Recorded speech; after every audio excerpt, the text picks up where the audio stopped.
ноември е ден на народните будители. Будителите са хора, които още от древни времена са създали книгите, от които учим и до днес. Будителите са учители, които пробуждат духа на младите българи. Учат ги на четмо и писмо и любов към книгите. Първият народен будител е Пайсий Хилендарски. Пайсий Хилендарски е монах от манастира Фатон. Там е написал история българска. Докато обикаля в страната да събира помощи за манастира, той давал книгата си на родолюбиви българи да я преписват. В нея той описвал силата на българската държава и храбростта на мъжете. Софроний Врачански. Този човек е роден в Котел. Той е народен будител, духовник и един преписвачите на история славяно българска. Продължава делото на Пайсий Хилендарски за духовно пробуждане на българите. Друг български монах, учител и книжовник е Неофит Рилски. Той работи като учител на различни места в България. Издава първата българска граматика и създава първия български глобус. Негов ученик е друг велик българин, Найден Геров. Той е български писател, фолклорист. Създава едно от първите класни училища в България. А това е друг велик книжовник, доктор Петър Берър, който през целия си живот е просвещавал българите. Написал е буквар с различни поучения. На корицата му е нарисувана голяма риба, а деца са го нарекли рибен буквар.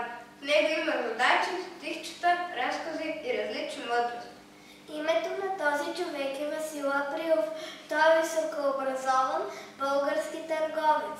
Завършил медицина, във Виена той дарява голяма сума пари за строежда ново училище, Априловската гимназия в нашия роден град Габрово. Будителите са хора на знанието и науката. Те строят църкви, читалища, училища.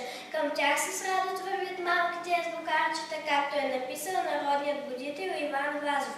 Детенце хубаво, пиленце любаво, къде под мишница Стас малка книжчица. Отивам бабичко, макар и слабичко, книга да се уча, добро да сполуча. Един от най-хубавите стихове, посветени на България, са тези от Петко Славейков. Хубаво е статко вино, име сладко, земя рай, сърце младо и невинно, за тебе тръпката играе.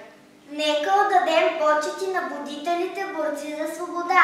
Христо Ботев, Васил Левски, Георги Раковски, Георги Бенковски и многото други революционери дали живота си, за да можем ние днес да живеем свободно. Пате, кой е този самият герой? Левски мило братче, се нарича той.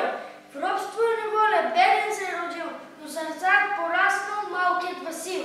Знайни войни на будителския фронт, не с делата ви достойни, слави нашия народ.